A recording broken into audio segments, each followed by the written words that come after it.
दोस्तों नमस्कार। मैं हूं संजीत कुमार और आपने देखना शुरू किया है बिहार टीचर। दोस्तों बिहार में एक नया रूटीन, एक नया लेवल बन रहा है सारे विद्यालयों का।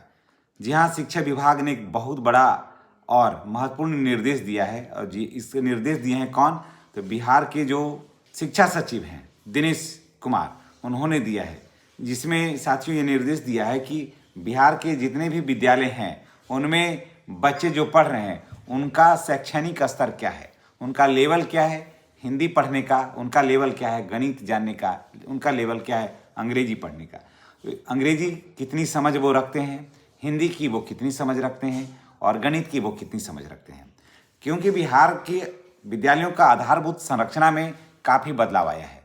जी हाँ, और अब सरकार ये चाहती है कि वो बदलाव जो है वो विद्यार्थियों के चेहरे पर वो नजर आए।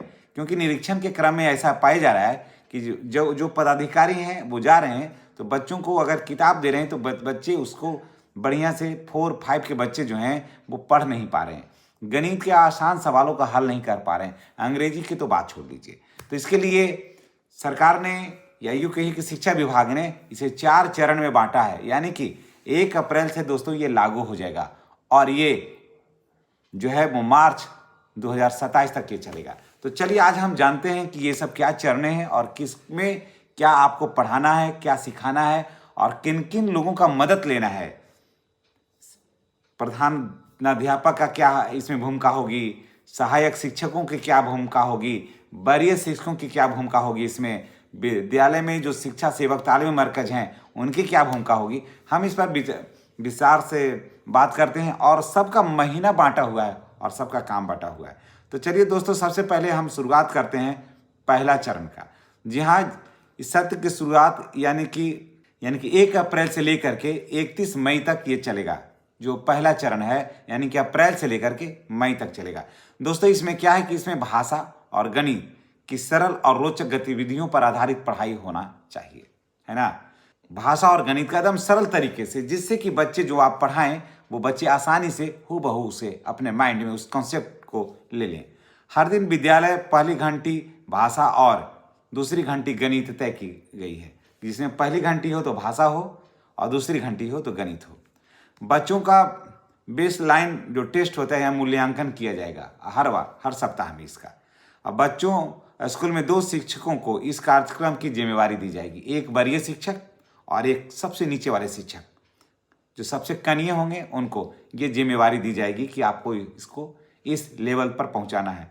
प्रखंड स्तर पर ये जो शिक्षक रहेंगे इनको प्रशिक्षित किया जाएगा कि कैसे बच्चों को पढ़ाना है और बच्चों को कैसे मोटिवेट करना है। अब चलिए बात करते हैं दूसरे चरण का। जी हाँ, ये होगा जून यानी कि गर्मी की छुट्टी में।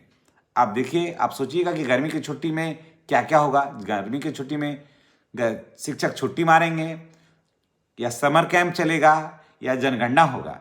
कई बातें, जैसे ही मैंने गर्मी की छुट्टी का बात किया यानी जून का बात किया तो आपके माथे में कई तरह के सवाल जो हैं वो पैदा हो रहे होंगे। अब चलिए इसको खुलासा ही हम आपको कर देते हैं। सामूहिक सहभागिता के साथ समर कैंप आयोजित की जाएगी, समझ गए। सामूहिक सहभागिता के साथ समर कैंप आयोजित की जाएगी, यानी कि जो बच्चे का हिंदी और जो बच्चे का गणित कमजोर होगा वो बच्चे इसमें पढ़ेंगे। आप देखिए कि आखिर जब गर्मी की छुट्टी होगी तो क्या शिक्षक जनगणना कार्य करेंगे या फिर छुट्टी मनाएंगे या घर जाएंगे या फिर कोचिंग कराएंगे यानी कि बच्चों को पढ़ाएंगे? तो जी नहीं, यहाँ पर शिक्षकों को नहीं पढ़ाना है। यहाँ क्या करना है कि स्वयं सेवकों की मदद से बच्चों को गतिविधि आधारित पढ़ाई करी जाएगी। इसमें बच्चों को जैसे राइम्स वगैरह प्राइवेट स्कूल में पढ़ाई होती है, वैसे शिक्षा सेवक और शिक्षा सेवक तालीम मरकज के माध्यम से इसमें पढ़ाई कराई जाएगी। और जो कवर नहीं हुआ था शिक्षकों के माध्यम से, जो शिक्षकों के माध्यम से कवर नहीं हुआ था यानी कि 1 अप्रैल से लेकर के मई तक, उसको जून में यानी कि गर्मी की छुट्टी में उसको कवर करना है। अब बात करते हैं तीसरे चरण का। दोस्तों जुलाई से सितंबर में क्या पढ़ाना है ये भी आपको जान लेना चाहिए, क्योंकि जब आप जान लीजिएगा ना तो आगे आपको प्रशिक्षण करने में या फिर किसी चीज़ की जानकारी हासिल करने में आपको बहुत आसानी होगी। चलिए अब बात करते हैं कि बच्चों को सीखने के अनुसार उन्हें समूह में बांटा जाएगा। ये कब करना है? जुलाई से सितंबर के बीच में। बच्चों को जो सीखे हैं उन्हीं के हिसाब से उनको एक समूह में बांटना है। Teaching at the right level में के तहत पढ़ाई कराई जाएगी। कमज़ोर को थोड़ा सा छांट करके अलग, थोड़ा सा जो तेज हैं उनको अलग करके पढ़ाया जाएगा। इसमें भाषा और गणित की अलग अलग समय निर्धारित की जाएगी। भाषा का अलग टाइमिंग होगा और गणित का अलग टाइमिंग के हिसाब से उसकी पढ़ाई होगी। अब चलिए, ये लास्ट है चौथा चरण, यानी अक्टूबर से मार्च के बीच में, यानी कि अक्टूबर से लेकर के मार्च 2027 के बीच में क्या होगा, थोड़ा इस पर भी नज़र डाल लेते हैं। तो पहला चरण, दूसरा चरण और तीसरा चरण में जो जो चीज़ों की पढ़ाई हुई है, पहला चरण में शिक्षक पढ़ाए, दूसरा चरण में शिक्षा सेवक पढ़ाए, तीसरे चरण में फिर शिक्षक पढ़ाए, तो ये तीनों चरण में क्या पढ़ाइयाँ हुई है इसकी समीक्षा की जाएगी। इसमें कौन बैठेंगे? विद्यालय प्रधान बैठेंगे, वरीय बैठेंगे और कनीय बैठेंगे, शिक्षा सेवक बैठेंगे। सभी एक ग्रुप में बैठेंगे, मीटिंग करेंगे आपस में कि हम लोग को जो पढ़ाई करवाया है उसका क्या रूपरेखा है और क्या कुछ और होना चाहिए था, कहाँ कमी रह गई है उसे सुधार करना है और किस बच्चे पर सबसे ज़्यादा फोकस करना है उस पर बात करना है।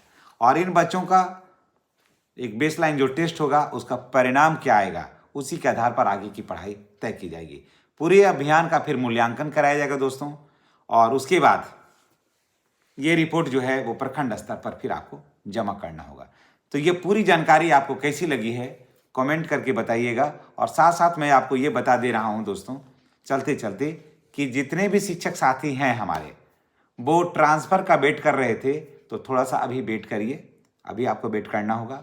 दूसरा कि जो सक्षमता परीक्षा देना चाहते हैं वो उसकी तैयारी करिए। और तीसरा कि जो स्नातक ग्रेड में प्रोन्नति की बात हो रही है, जो स्नातक ग्रेड में प्रोन्नति की बात हो रही है, तो चाहे आप नियोजित हों, चाहे आप विशिष्ट हों, चाहे आप विद्यालय अध्यापक हों, लेकिन पूर्व में आप नियोजित या विशिष्ट हैं, तो मैं उनको बता दे रहा हूं कि जो नियोजित हैं उनका तो डॉक्यूमेंट जमा हो ही रहा है, और उसके साथ साथ विशिष्ट और विद्यालय अध्यापक का गणना, जो सर्विस की जो गणना है वो बैक डेट से कर ली गई है। जी हाँ, उनकी गणना जो है वो बैक डेट से कर ली गई है, यानी कि आपको अब प्रमोशन लेने में ज़्यादा कठिनाई नहीं होगी और प्रमोशन आपको भी मिल रहा है। तो जितने भी डॉक्यूमेंट्स की ज़रूरत है आप बीआरसी से संपर्क करके अविलंब उसे आप जमा कर दीजिए, ताकि समय रहते आपकी जो तैयारियां हैं वो पूरा हो सके और उसका 100% जो लाभ है वो आपको मिल सके। और ये भी मैं बता दे रहा हूँ कि उसमें 2 इंक्रीजमेंट के साथ, जी हाँ, आपको वेतन बढ़ेगा। और एक चीज़ और भी ये जान लीजिए इसमें कि आपको जिस दिन 12 वर्ष हो गया उसके बाद से जितना समय रहा, जैसे 2 साल, 3 साल, 5 साल, तो उस दिन से आपको सेवा का 12 वर्ष या फिर प्रशिक्षण का 12 वर्ष है ना, से आपको शेष का जो एरियर है वो आपको मिलेगा एक साथ वेतन के साथ में। तो चलिए इसी के साथ हम आपसे विदा लेते हैं। नेक्स्ट अपडेट में हमारी आपकी फिर मुलाकात होगी। चैनल पर नहीं तो चैनल को हर हाल में सब्सक्राइब करके बेल आइकन को दबाइएगा, ताकि वीडियो का जो नोटिफिकेशन है वो आपको मिलता रहे। धन्यवाद।